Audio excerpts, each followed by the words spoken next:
प्राचीन भारत में ऐसे ऐसे महान व्यक्ति पैदा हुए हैं जो आज भी याद किए जाते हैं। ऐसे ही थे महान आचार्य चाणक्य, जो कौटिल्य के नाम से भी विख्यात हैं।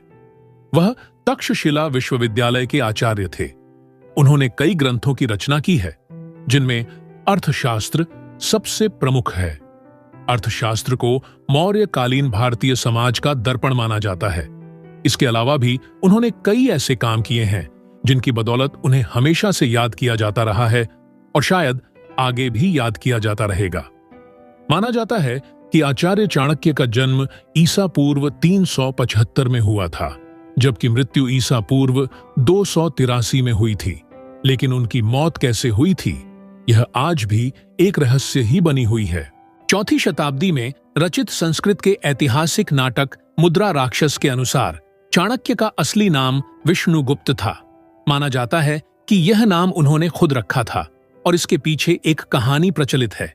कहते हैं कि मगध के राजा धनानंद द्वारा राजद्रोह के अपराध में चाणक्य के पिता चणक की हत्या करवा देने के बाद उन्होंने उनके सैनिकों से बचने के लिए अपना नाम बदलकर विष्णुगुप्त रख लिया था। हालांकि बाद में चाणक्य ने अपने पिता की हत्या का बदला भी लिया और नंद वंश के राजा धनानंद को सत्ता से बेदखल कर उसकी जगह पर चंद्रगुप्त को मगध का सम्राट बनाया।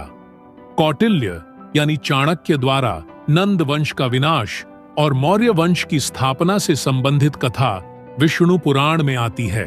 वैसे तो चाणक्य का नाम, जन्मतिथि, जन्म स्थान और उनकी मृत्यु चारों ही विवाद के विषय रहे हैं, लेकिन सबसे ज्यादा विवाद उनकी मृत्यु को लेकर है। उनकी मृत्यु के संदर्भ में कई कहानियां प्रचलित हैं, लेकिन कौन सी कहानी सच है यह कोई नहीं जानता। पहली कहानी यह है कि एक दिन चाणक्य अपने रथ पर सवार होकर मगध से दूर किसी जंगल में चले गए और उसके बाद वो कभी लौटे ही नहीं। चाणक्य की मृत्यु के संबंध एक कहानी जो सबसे ज्यादा प्रचलित है वो ये है कि उन्हें मगध की ही रानी हेलेना ने जहर देकर मार दिया गया था। एक और कहानी ये है कि राजा बिंदुसार के मंत्री सुबंधु ने आचार्य को जिंदा ही जला दिया था, जिससे उनकी मौत हो गई थी। हालांकि इनमें से कौन सी कहानी सच है यह अब तक साफ नहीं हो पाया है। अगर आप ऐसी ही वीडियो देखना पसंद करते हैं तो हमारे चैनल को सब्सक्राइब कर लें, क्योंकि हम आपको ऐसी ही ज्ञानवर्धक और मजेदार कहानियां सुनाते रहते हैं। धन्यवाद।